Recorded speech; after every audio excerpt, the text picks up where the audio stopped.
Hello humans, I'm the TheAlienDoctor, but you can call me Alien, and welcome back to another beta video.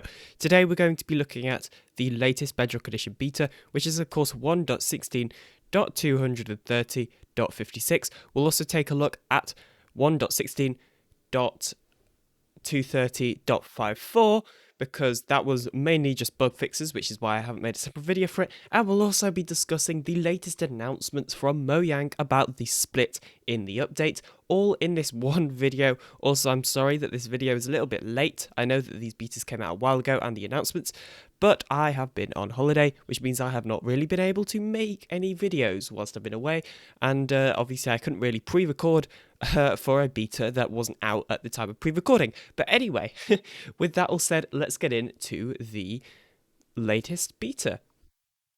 However, before we do that, we're going to take a look at an announcement that Mojang Studios has, well, recently announced. So, as you can see here, they're basically going on talking about a bunch of things. You could also watch their video as well. However, they are basically going to be splitting the, update in two parts. So the first part will be coming this summer, and the second will be released around the holiday season, which means we will still, in theory, be getting the full 1.17 update this year, just part of it in the summer and part of it near Christmas time. And they also go on to talk about reasons why they've done this. So, talking about the team's health, which is obviously a very important thing, as well as also any technical considerations and that sort of thing as well. So I believe they go into more detail about this in the actual video. However, they did detail a little bit about what is going to be in each part of the update. So the first part is going to be mainly focusing on new blocks and new mobs and that sort of thing. And the second update will be focusing more on things that need, the world generation to be updated. So I believe that means that we're going to have the extended world height in the second part of the update and that sort of thing. New caves will be in the second part, whereas in the first part we'll see things like axolotls and that sort of thing. As well as that, they also talked in the Minecon event, obviously, about an archaeology feature, and that they detailed in the video was also going to be delayed to not even in this update, which is fair. To be honest, I don't think anyone is that bothered about it. I don't know, it seems like a cool thing, but it also seems like I don't think that many people are really gonna, engage with it, I guess. But yeah, just the general response from the community has, been pretty good. If we actually go on Twitter and just type in caves and cliffs. So yeah, the general response from the community has been pretty good for the most part. It's always good, you can see here, Silent Whisperer says it here, it's always good to, delay an update because ultimately you don't want to have a rushed game or a rushed update or anything like that. So personally, I am quite happy with this and I don't mind waiting if it means that we have a more polished update. So now let's talk about some of the latest features that have been added in the beta. And in the latest beta, we have actually received one of the first cave-related things on Bedrock Edition, and that is the addition of new caves. So I believe somewhere around here, yeah, it's over here, you will actually see that there is this water cave, and this is all natural. I have not, spawned or done any of this. This is all natural. And yeah, you can see here we've got the water cave, so we've got things like the glow lichen naturally generating. It also looks like gravel is generating and dripstone as well, which is pretty cool. And you can see, I did see some lapis earlier. There's some copper down there.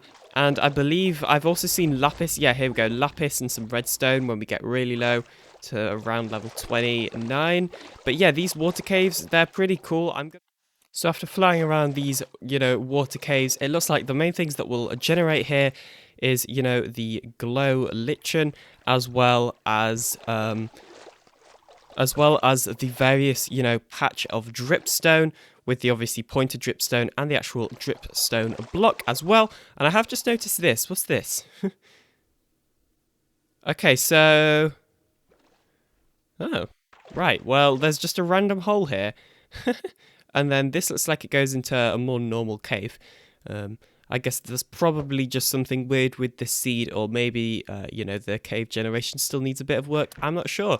But yeah, I guess that's a bit cool. Oh yeah, something else which has been done as well is they have changed visibility when swimming in underwater caves. So as you can see, it's really dark right now, especially when I look down there. However, when I'm in the, water, it looks incredibly, like, it almost looks too bright. Like, if you take a look what it looks like from the outside and then actually going inside it, how bright it is. So I'm not sure if they have overdone this a bit. It almost feels like you have, night vision, which isn't something which I personally think makes sense, because yeah, it does feel very, very bright. Oh, and that's something else cool. I'm not sure if that's just a bug with the seed or not. However, something else which I found is that this is generated right next to a mountain, and we've actually ended up with this weird terrain generation. And in case you're wondering, most of this is actually the same on... So I basically generated this world in the latest beta, and virtually all of this generation was exactly the same. This massive cave sort of floating thing.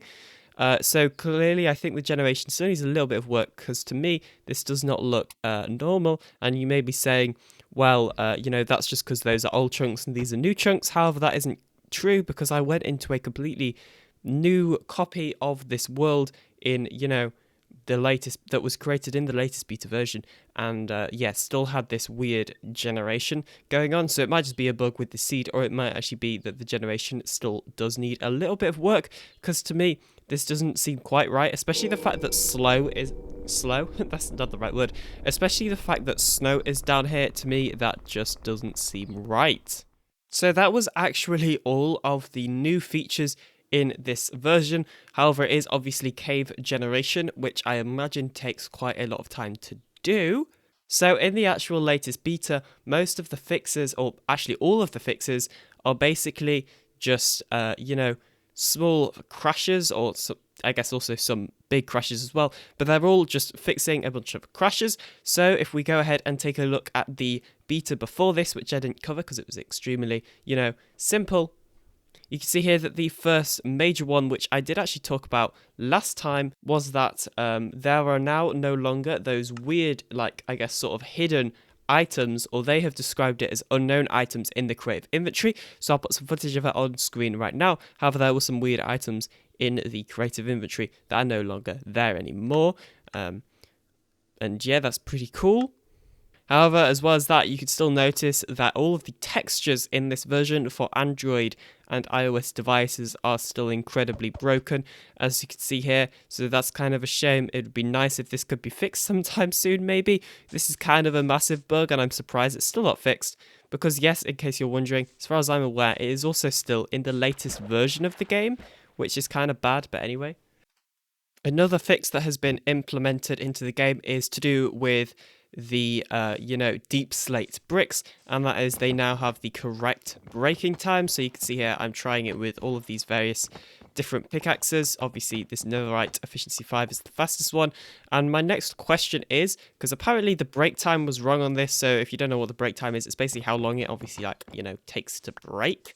And let's actually just try with an efficiency 5 beacon, or a haste 5 beacon. Well, sorry, a haste 2 beacon. I'm getting all the words wrong today.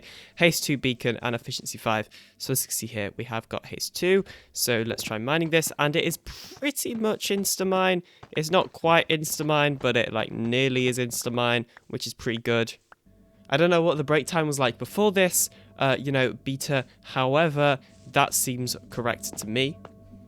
Another fix that was a known issue in the last beta I made a video on is that leads on axolotls and glow squids and... oh, this isn't going to work, is it? Well, if we're quick, basically the leads on squids and glow squids and axolotls will now actually properly appear.